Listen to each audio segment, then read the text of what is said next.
नमस्कार लाडक्या ताईनो. आज 6 फेब्रुवारीचा दिवस लाडकी बहीण योजनेसाठी अत्यंत महत्त्वाचा आणि निर्णायक आहे. कारण आज जर तुमच्या मोबाईलवर हप्ता जमा झाल्याचा मेसेज आला नाही, तर जानेवारी महिन्याचा 1500 रुपयांचा हप्ता उशिरा मिळण्याची शक्यता वाढू शकते. आणि म्हणूनच आज सकाळपासून अनेक बहिणी मोबाईल हातात घेऊन मेसेजची वाट पाहत आहेत. कारण उद्या 7 फेब्रुवारीला राज्यात मतदान आहे. आणि मतदानाच्या एक दिवस आधी हा हप्ता खात्यात जमा होणार का, हा सगळ्यात मोठा प्रश्न सध्या सर्वांच्या मनात आहे. त्यामुळे सर्वात आधी एक गैरसमज स्पष्ट करणे गरजेचे आहे की सरकारकडे पैसे नाहीत म्हणून हप्ता थांबलेला आहे असे अजिबात नाही.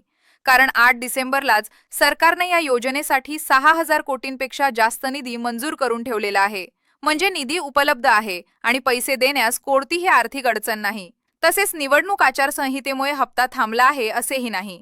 कारण निवडणूक आयोगाने स्पष्टपणे सांगितलेले आहे की आधीपासून सुरू असलेल्या आणि लाभार्थ्यांना आधीच मंजूर असलेल्या योजनांचे प्रलंबित हप्ते देण्यास आचारसंहिता लागू होत नाही. आणि याचाच अनुभव आपल्याला मागच्या महानगरपालिका निवडणुकांच्या आधी आला होता, जेव्हा 31 डिसेंबर आणि 13 जानेवारीला काही तासातच कोट्यवधी महिलांच्या खात्यात थेट डीबीटीद्वारे पैसे जमा झाले होते. आणि आता तर प्रणाली आणखी वेगवान झालेली आहे. मग प्रश्न असा पडतो की सगळे नियम, निधी आणि परवानग्या उपलब्ध असताना पैसे अडकले कुठे? तर यामागे एक महत्त्वाची शक्यता अशी आहे की सध्या राज्यभरात लाखो महिलांची ऑफलाईन पडताळणी सुरू आहे आणि अनेक लाभार्थ्यांना नोव्हेंबर, डिसेंबर आणि जानेवारी या 3 महिन्यांचे एकत्रित 4,500 रुपये द्यायचे असल्यामुळे सरकारसमोर 2 पर्याय असू शकतात. एक म्हणजे आज फक्त रेग्युलर आणि पडताळणी पूर्ण झालेल्या महिलांना 1,500 रुपये देणे, किंवा दुसरा पर्याय म्हणजे सर्व महिलांची पडताळणी पूर्ण होईपर्यंत थांबून सगळ्यांना एकत्र पैसे देणे.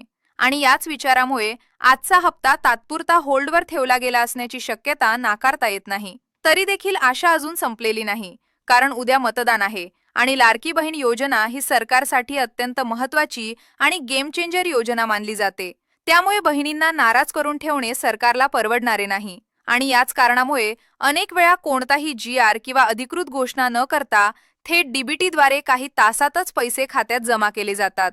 म्हणून आज सकाळी 10 ते 11 वाजेच्या दरम्यान आणि त्यानंतरही मोबाईलवरील मेसेज आणि बँक खात्याची माहिती लक्षपूर्वक तपासत राहणे महत्त्वाचे आहे. कारण जर दुपारपर्यंत मेसेज यायला सुरुवात झाली तर समजून घ्यावे की हप्ता जमा होण्याची प्रक्रिया सुरू झाली आहे. आणि जर आज संपूर्ण दिवस पैसे जमा झाले नाहीत तर मग सर्व महिलांची पडताळणी पूर्ण होईपर्यंत थोडी वाट पाहावी लागू शकते. त्यामुळे आता खाली कमेंट करून नक्की सांगा की तुमचा हप्ता रेग्युलर चालू आहे का आणि आज पैसे येतील असे तुम्हाला वाटते का? कारण तुमच्या कमेंटमधूनच अनेक बहिणींना प्रत्यक्ष परिस्थितीचा अंदाज येणार आहे. आणि ही माहिती उपयोगाची वाटली असेल तर व्हिडिओला लाईक करा आणि अशाच महत्त्वाच्या आणि विश्वासार्ह अपडेटसाठी चॅनलला सबस्क्राईब करा. जय महाराष्ट्र.